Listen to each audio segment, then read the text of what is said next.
Fernanda. Esse é o meu nome, mas durante grande parte da minha vida senti como se fosse apenas um detalhe, algo dito sem emoção, quase como uma obrigação.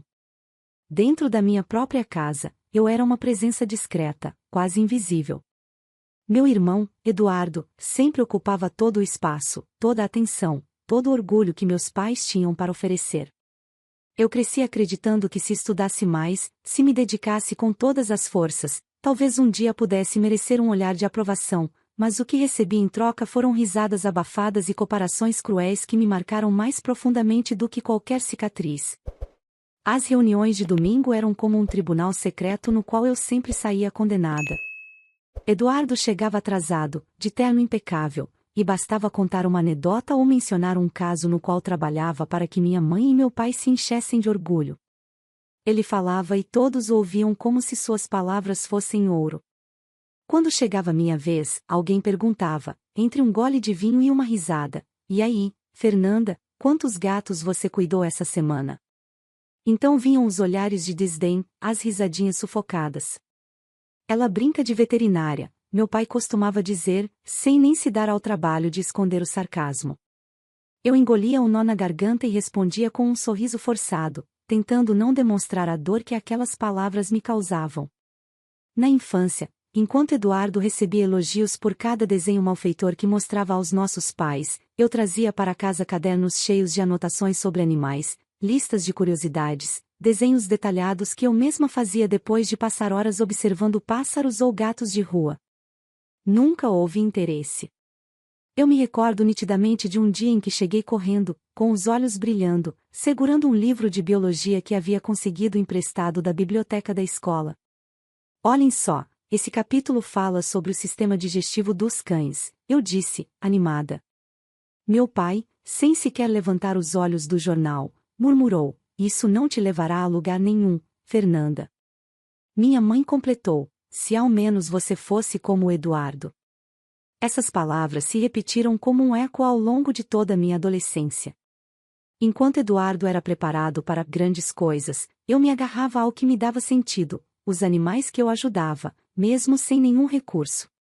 A senhora da esquina sempre me chamava quando o cachorro dela ficava doente. "Fernanda, só você sabe lidar com ele, querida."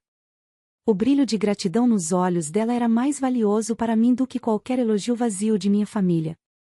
Com o tempo, meu amor pelos animais se transformou em escolha de vida. Eu estudei, trabalhei em clínicas pequenas, limpei gaiolas, cuidei de animais em situações desesperadoras. Houve noites em que cheguei em casa exausta, coberta de pelos e com cheiro de medicamentos, mas com o coração em paz por ter feito diferença. Cada conquista era uma vitória silenciosa, mas dentro da minha casa não havia festa, apenas o mesmo silêncio de sempre. Eduardo fazia questão de me lembrar disso.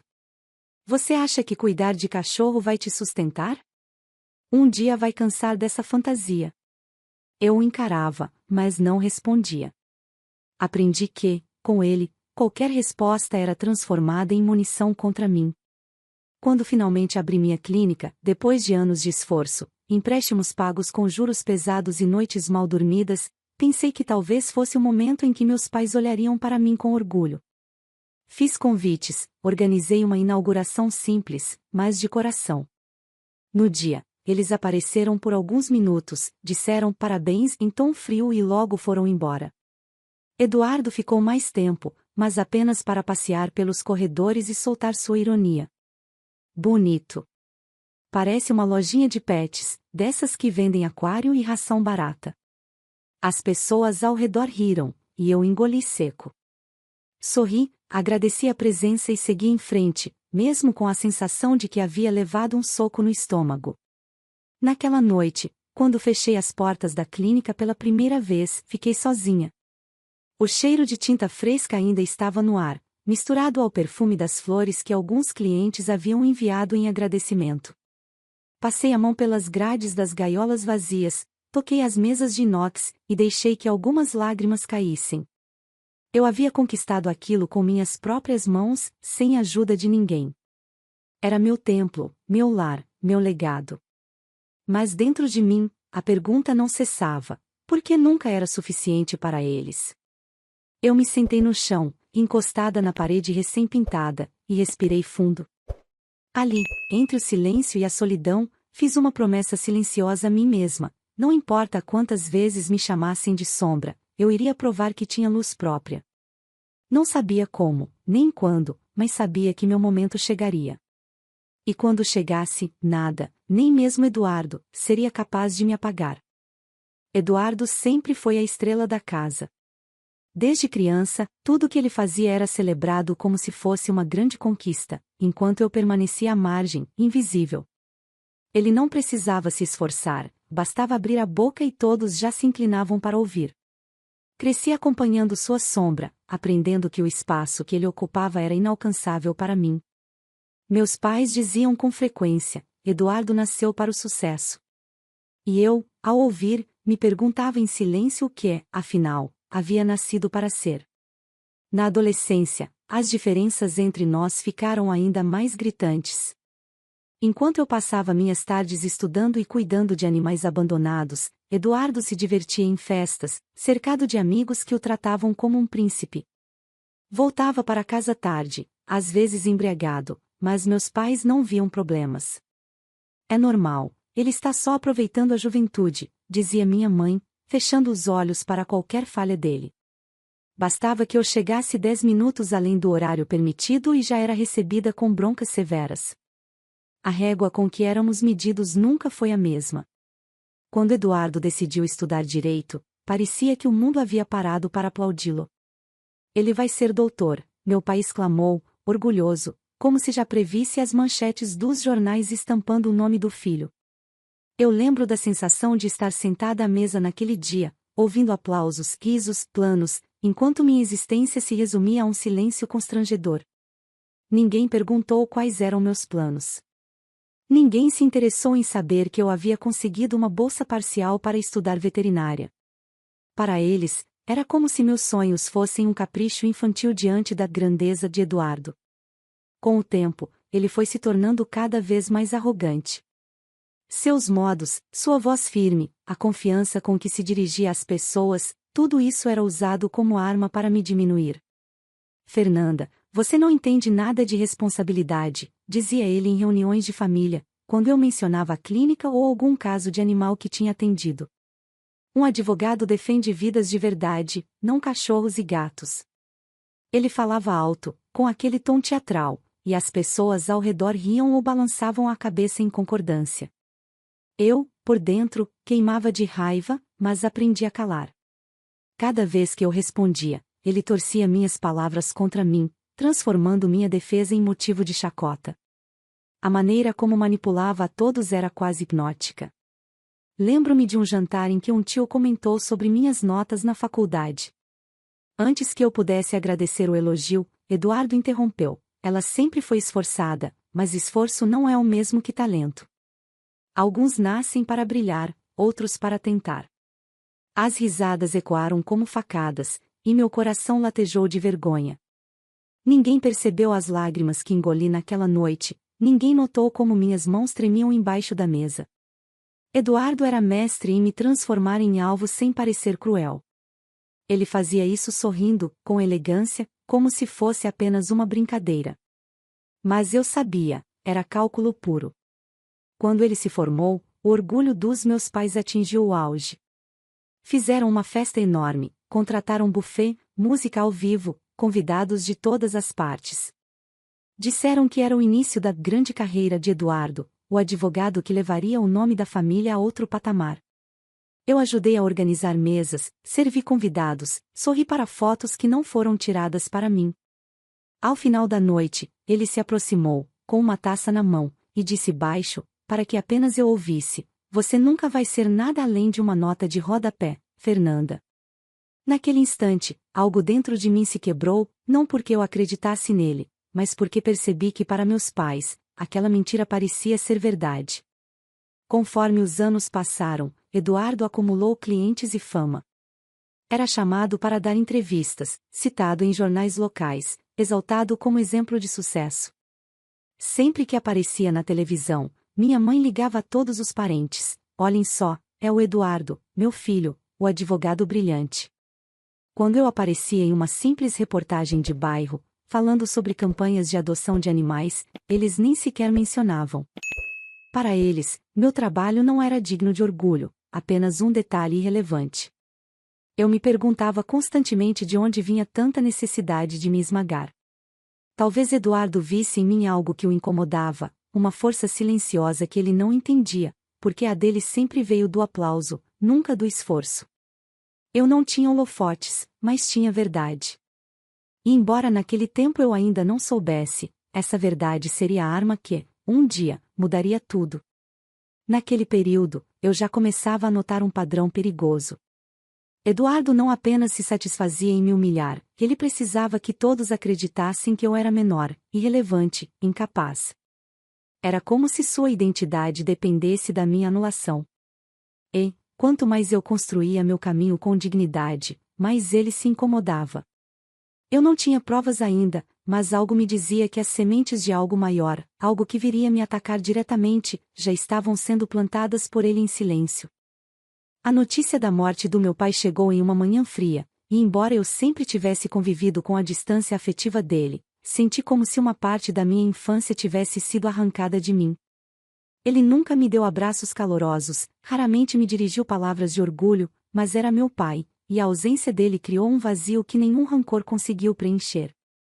Quando recebi a ligação, minha primeira reação foi o silêncio. Fiquei parada, imóvel, ouvindo minha própria respiração pesada, até que as lágrimas começaram a cair sem que eu tivesse controle. No velório, o clima era sufocante. O salão estava cheio de flores brancas e pessoas que, muitas vezes, pouco tinham convivido com meu pai, mas estavam ali para fazer parte da encenação social.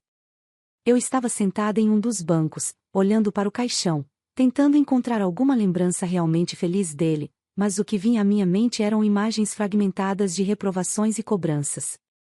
Ainda assim, chorei. Chorei não só por ele, mas por tudo que ficou por dizer, por todos os abraços negados, por todas as vezes que eu desejei ser vista e não fui. Eduardo, por outro lado, parecia assumir o papel de anfitrião da tragédia. Ele cumprimentava as pessoas com firmeza, recebia condolências como se fosse o herdeiro natural não apenas dos bens, mas também da memória do meu pai. Agora cabe a mim cuidar de tudo, eu ouvi dizer, em tom solene, para um primo distante. Aquilo soou como um aviso velado, ele já se colocava como um novo pilar da família, como se todos nós fôssemos apenas satélites orbitando em torno de sua importância. Minha mãe, abatida, não demonstrava fragilidade em público. Chorava baixinho, de maneira contida, mas sempre perto de Eduardo, como se buscasse nele o apoio que nunca buscou em mim. Quando tentei me aproximar, ela apenas tocou meu braço de leve, sem me encarar, e voltou-se para o meu irmão. Senti-me estranha, quase como uma intrusa em meu próprio luto. Eu estava ali, mas parecia que ninguém percebia minha presença, como se a dor que eu carregava fosse menor, menos legítima. Enquanto as pessoas se aproximavam para se despedir do corpo, percebi os cochichos. A veterinária vai ficar com alguma coisa? Duvido, ele não devia nem ter deixado nada para ela. Essas frases cortavam como lâminas. Olhares atravessados se direcionavam a mim, alguns com pena, outros com escárnio. Era como se já me vissem derrotada, como se eu não tivesse direito a nada daquele legado, nem mesmo o direito de sofrer. Naquele dia, decidi não discutir, não confrontar. O velório não era o lugar para disputas, mas não pude deixar de sentir uma fúria contida se acumulando dentro de mim. Eduardo, ao assumir aquele papel de líder, parecia estar ensaiando o que viria depois, controlar não só os bens do meu pai, mas também a narrativa de quem éramos nós dois diante da família. Eu sabia que a batalha pela herança seria dura, mas não tinha ideia do quão baixo ele estava disposto a descer para me esmagar. No enterro, enquanto a terra cobria o caixão, fechei os olhos e fiz uma promessa silenciosa. Não deixaria que Eduardo transformasse a morte de nosso pai em mais uma arma contra mim. Se ele acreditava que poderia me apagar da história da família, estava prestes a descobrir que, mesmo nas sombras, eu tinha forças que ele jamais compreenderia. Saí do cemitério com o coração pesado, mas com uma determinação crescente. A despedida do meu pai marcava também o início de algo muito maior, uma luta que mudaria para sempre o rumo da minha vida. Os dias que se seguiram ao enterro do meu pai foram envoltos em um silêncio estranho, mas logo o luto deu lugar a uma inquietação que parecia se espalhar por todos os cantos da minha vida. Eu estava atendendo normalmente na clínica quando a primeira ligação chegou. Uma cliente, voz trêmula, perguntou: "É verdade que você não tem diploma? Que você nunca se formou de verdade?" Fiquei paralisada, segurando o telefone contra a orelha, sem acreditar no que estava ouvindo. "Quem disse isso?" perguntei, tentando manter a calma. Do outro lado, apenas um desconforto, uma desculpa rápida e o silêncio. Desliguei, por alguns segundos, encarei a parede, tentando processar. Mas aquele seria apenas o começo. Em poucos dias, boatos se espalharam como fogo em palha seca. Clientes vinham me procurar com olhares desconfiados, alguns quase agressivos. "Ouvi falar que você falsificou seus documentos.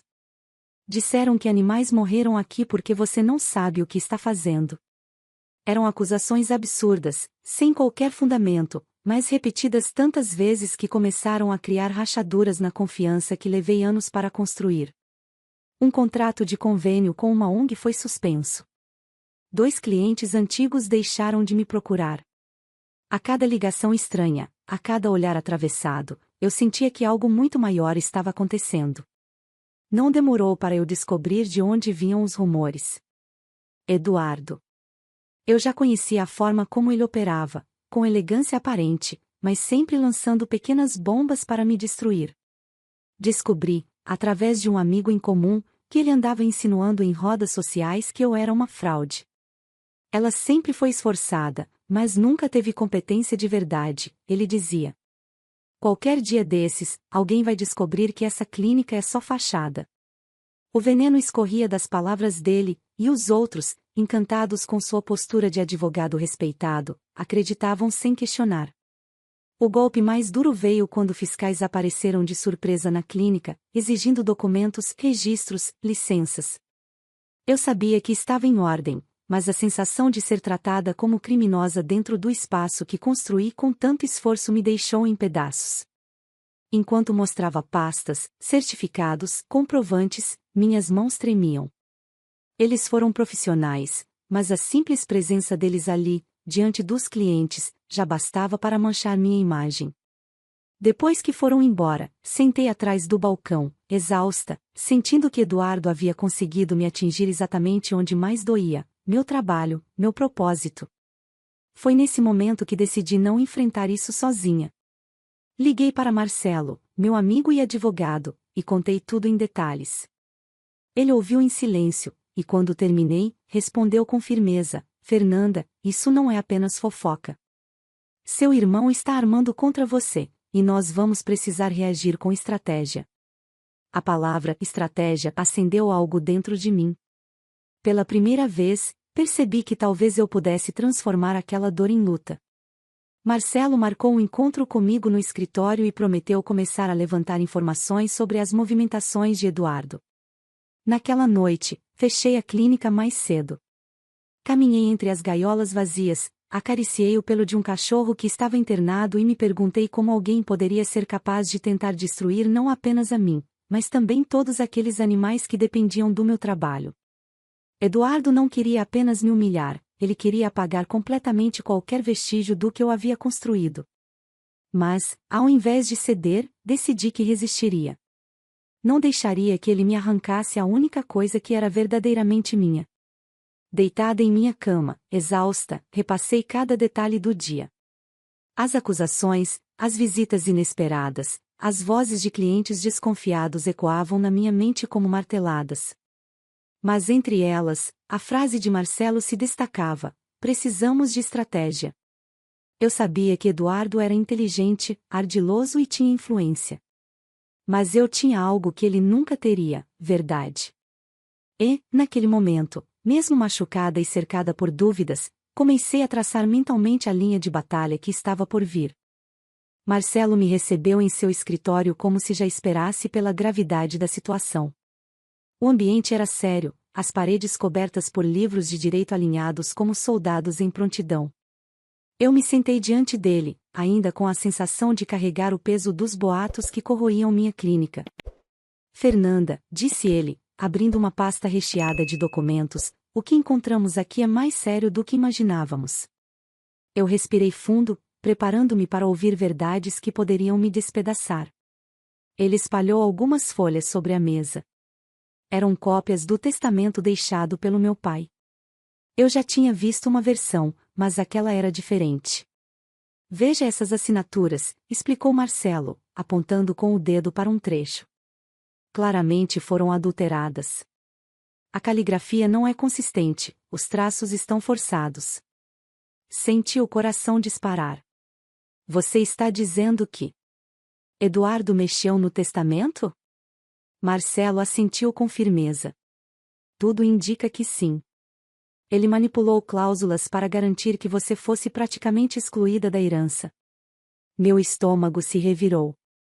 Eu sempre soube que Eduardo era capaz de qualquer coisa para me diminuir, mas falsificar documentos legais? Era um passo além do que eu conseguia imaginar. Ele não quer só a parte dele, falei com amargura, ele quer apagar a minha existência, me arrancar até do papel. Marcelo me olhou nos olhos, firme, e respondeu, e é exatamente por isso que não podemos deixá-lo vencer.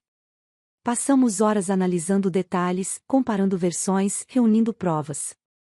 Marcelo havia conseguido acesso a registros antigos e confirmara que existia, de fato, uma versão legítima do testamento que garantia a mim direitos que Eduardo queria suprimir.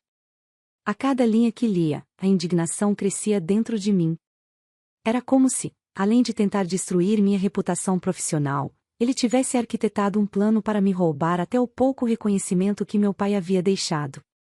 Foi então que Marcelo tirou de uma gaveta um envelope pardo, grosso, lacrado com cera vermelha.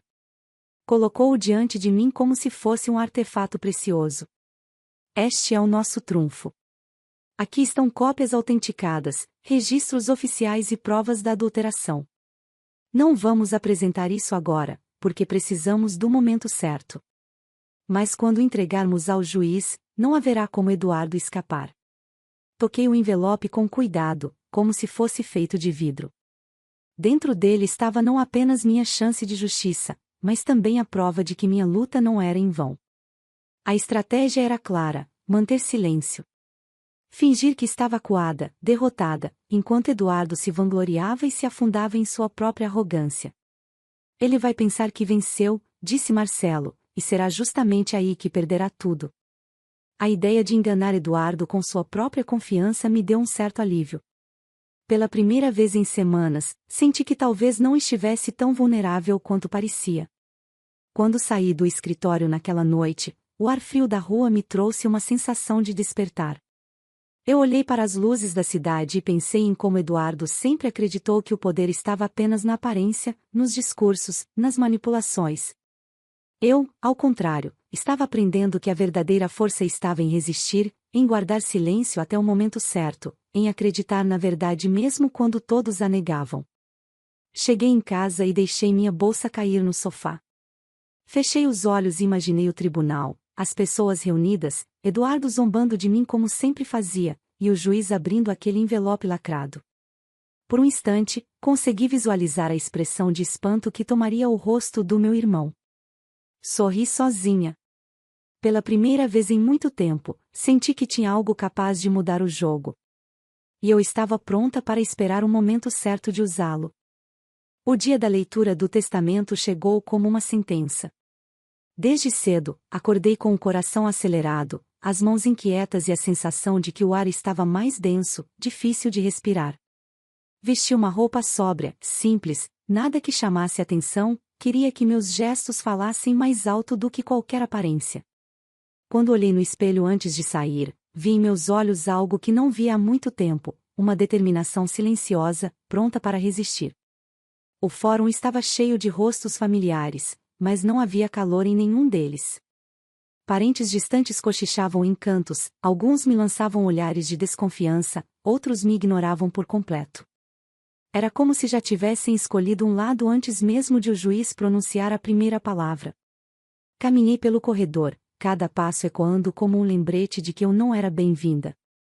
No fundo, todos esperavam ver Eduardo como o herdeiro absoluto, e eu como a filha que seria deixada de lado. Eduardo chegou como se fosse um ator entrando em cena. Usava um terno impecável, o sorriso calculado e o andar confiante de quem acredita que já ganhou antes mesmo de a partida começar. Cumprimentou pessoas com firmeza, trocou abraços, distribuiu apertos de mão, como se fosse o anfitrião daquele espetáculo. Quando nossos olhares se cruzaram, ele inclinou a cabeça e sorriu com desdém. Não precisou dizer nada, o brilho em seus olhos já carregava a mensagem: você está derrotada. Sentei-me ao lado de Marcelo, meu advogado, que mantinha uma postura calma, quase imperturbável. Ele segurava uma pasta simples, mas eu sabia que dentro dela estava guardado o trunfo que poderia virar o jogo. Mantenha a calma, ele murmurou baixinho. Deixe que ele acredite no próprio triunfo. O momento certo vai chegar. Respirei fundo, tentando ignorar o frio que percorria minha espinha. O juiz entrou e a sala se silenciou. Sua voz firme preencheu o ambiente quando começou a leitura. Cada frase parecia pesar toneladas. Deixo a minha esposa, ao meu filho, Eduardo, a minha filha, Fernanda. A cada pausa, meu coração batia mais rápido. Era estranho ouvir meu nome associado a bens e propriedades, como se minha vida estivesse sendo medida em cifras. Mas mais estranho ainda era sentir o olhar de todos sobre mim, esperando que eu fosse a derrotada da história. Eduardo não conseguia conter a arrogância. Enquanto o juiz lia, ele ajeitava a gravata, sorria de canto, cruzava os braços em uma postura de superioridade. De vez em quando, cochichava com minha mãe, que parecia ainda mais alinhada a ele, como se eu fosse apenas uma convidada indesejada naquela cena. Os cochichos se espalhavam pela sala, criando uma atmosfera sufocante de expectativa. Eu permanecia em silêncio, mas por dentro a tempestade crescia. As lembranças de todas as vezes em que fui diminuída, chamada de sombra, invisível, se misturavam ao som da voz do juiz. Eduardo acreditava que estava prestes a me esmagar diante de todos, e a sala inteira parecia pronta para aplaudi-lo. Eu sabia que ainda não era o momento de reagir. Tinha que esperar. Enquanto o juiz virava mais uma página, olhei de relance para Marcelo. Ele manteve os olhos fixos na leitura, mas sua mão repousava sobre a pasta, firme, como quem segura um segredo poderoso. Aquilo me trouxe uma fagulha de calma. Não importava o quanto Eduardo zombasse, não importava quantos parentes me olhassem com desdém, eu sabia que, em breve, a verdade viria à tona. E foi nesse silêncio tenso, no contraste entre a soberba do meu irmão e a serenidade contida do meu advogado, que percebi: a leitura do testamento não era apenas sobre herança. Era o palco onde, finalmente, Eduardo acreditava que venceria de vez. Mas eu, pela primeira vez, estava preparada para virar a história ao meu favor. O tribunal parecia respirar junto comigo, cada suspiro abafado se misturando ao ar pesado de tensão. O juiz lia as últimas páginas quando senti que Eduardo se remexia ao meu lado, inquieto como um predador que se prepara para atacar. Eu conhecia esse movimento, já havia visto aquele brilho em seus olhos em tantos jantares de família, sempre antes de me humilhar em público. Dessa vez, porém, eu sabia que não seria diferente, só que eu estava pronta. De repente, ele se levantou com teatralidade, a voz cortando o silêncio como uma lâmina: ela é uma veterinária falsa. O eco das palavras dele reverberou pelo salão. O choque foi imediato. Alguns parentes arregalaram os olhos, outros trocaram olhares cúmplices, e até mesmo estranhos presentes se inclinaram para a frente, sedentos por um escândalo. Eduardo sorria, aquele sorriso cruel e cheio de veneno que sempre usava quando acreditava ter me vencido. Meu pai sempre desconfiou dela, continuou, inflamado. Essa clínica não passa de fachada. Ela enganou todos vocês a vida inteira. Meu coração bateu forte, mas não pela vergonha, pela fúria contida. Olhei ao redor e vi o peso dos olhares caindo sobre mim, julgando, medindo, questionando. Era como se todos estivessem prontos para acreditar nele sem uma única prova. Eu senti a mesma solidão que me acompanhou por anos, mas também percebi que havia uma diferença agora: eu não estava desarmada. Levantei lentamente, com a cabeça erguida, e encarei Eduardo. Você não cansa de inventar mentiras, irmão? Minha voz saiu firme, surpreendendo até a mim mesma. Ele riu, debochado, e abriu os braços como quem apresenta um espetáculo. Mentiras? Perguntem aos clientes dela, perguntem aos fiscais. Todos sabem que ela nunca teve capacidade. Enquanto ele falava, Marcelo se levantou calmamente. Sem pressa, caminhou até o juiz e colocou em suas mãos o envelope pardo, ainda lacrado com cera vermelha. O movimento foi tão discreto que, por alguns segundos, passou despercebido pela maioria. Mas quando o juiz segurou aquele envelope com firmeza, o murmúrio na sala cessou. Eduardo, ainda rindo, não percebeu a mudança no ar. O juiz examinou o lacre, franziu o senho e o quebrou com um gesto solene. Suas mãos percorreram as páginas, os olhos se fixando nas provas que Marcelo havia reunido. Vi sua expressão se transformar, primeiro em surpresa, depois em algo mais grave. O silêncio que se instalou foi tão pesado que cada respiração parecia um trovão. Eduardo finalmente percebeu que algo estava errado. O que é isso? Perguntou, a voz vacilando pela primeira vez. Meu peito se encheu de uma calma estranha. Eu sabia que o momento tinha chegado. Depois de anos sendo a sombra, a filha invisível, a irmã humilhada, estava prestes a assistir a máscara de Eduardo cair diante de todos. Não precisei dizer mais nada, o juiz faria isso por mim. E naquela espera tensa, enquanto todos aguardavam a próxima palavra, senti que a balança finalmente começava a pesar a meu favor. O juiz levantou os olhos do envelope como se tivesse visto um fantasma.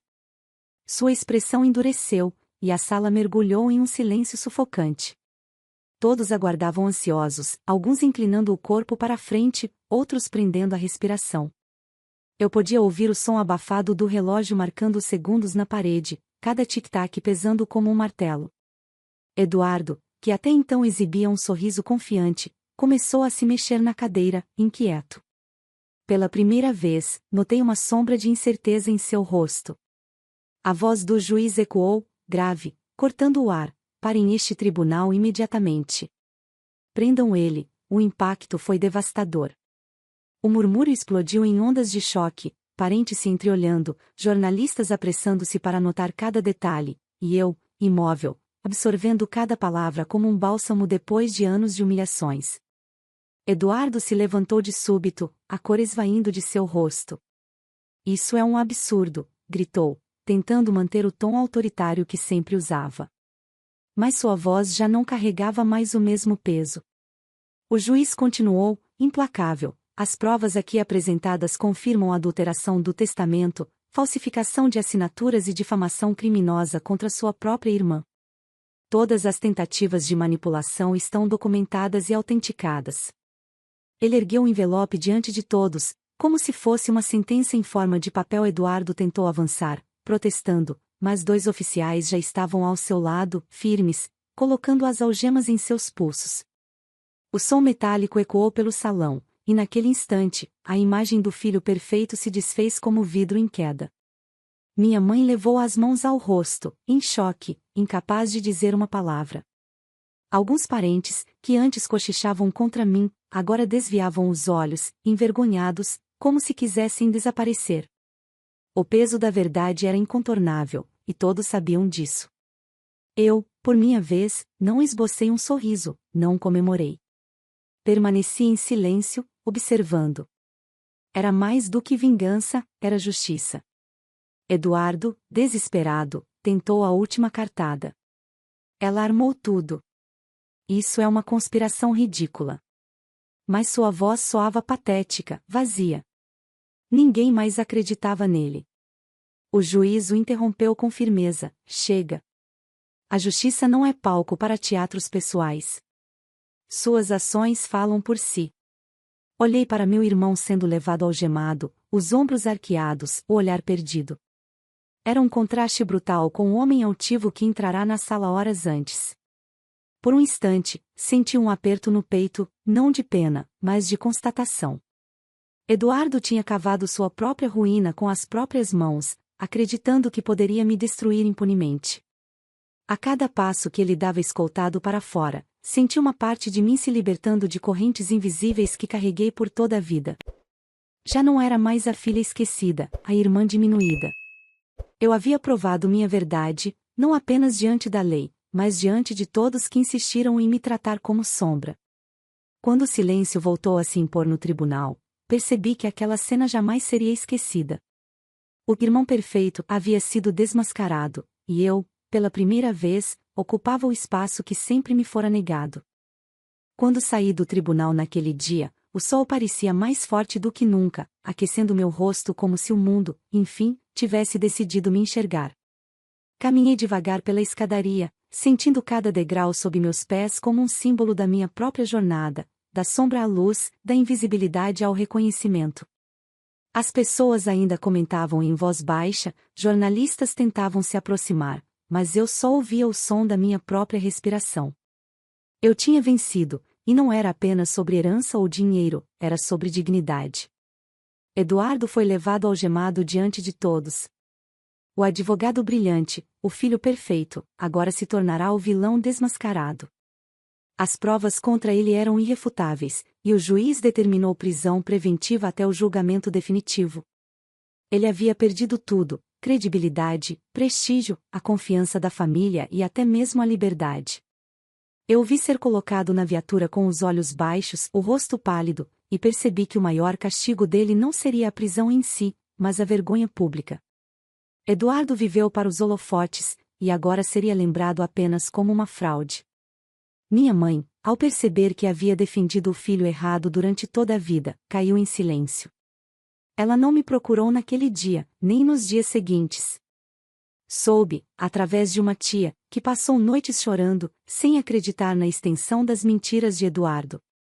Mas, dentro de mim, não havia espaço para rancor. A verdade é que, ao longo dos anos, ela escolheu não me enxergar.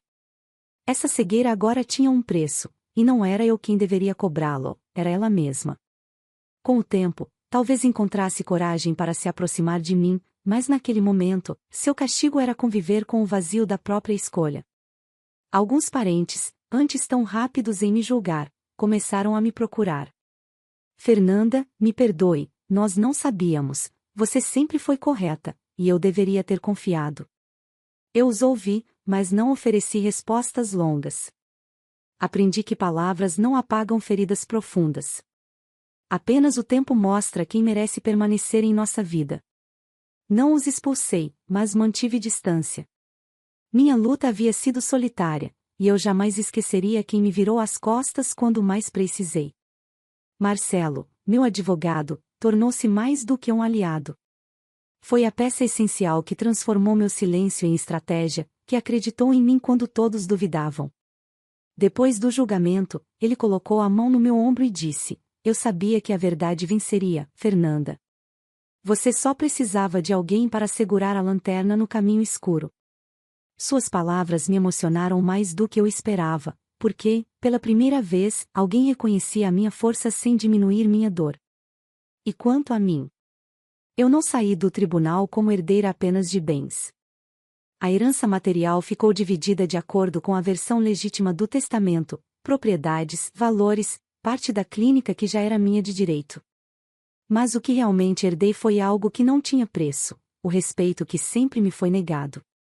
Entendi que meu valor nunca esteve nas mãos da minha família, e sim no que eu construí com minhas próprias mãos.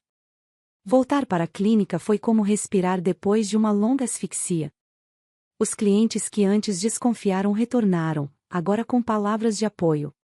Fernanda, sabíamos que você era verdadeira.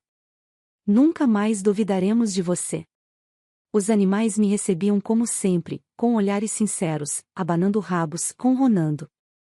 Ali, entre eles, percebi que essa era a minha verdadeira vitória, não os papéis, não as posses, mas a vida que eu escolhi viver, íntegra, apesar de tudo. Eduardo enfrentaria anos de processos e talvez nunca mais recuperasse o brilho que tanto ostentava. Minha mãe teria que lidar com a culpa de ter alimentado o filho errado e ignorado a filha que sempre esteve diante dela. Os parentes aprenderiam, tarde demais, o peso de suas próprias escolhas. e eu, enfim, poderia seguir em frente, não como sombra, mas como luz. Naquela noite, sentei-me no banco da clínica, cercada pelo som de animais adormecidos. Fechei os olhos e deixei que uma lágrima solitária escorresse pelo rosto, não de dor, mas de libertação. Depois de tantos anos, eu havia conseguido. A sombra da família tinha finalmente se transformado em alguém que não precisava mais provar nada a ninguém. E naquele silêncio sereno, entendi. Meu último adeus às correntes do passado havia se transformado no primeiro passo de uma vida inteira de liberdade. Fico muito feliz por você ter ficado até o final do vídeo. O que você achou dessa linda história? Coloque nos comentários sua opinião, deixe seu like, se inscreva no canal e ative o sininho de notificações para não perder uma história preciosa. Até a próxima!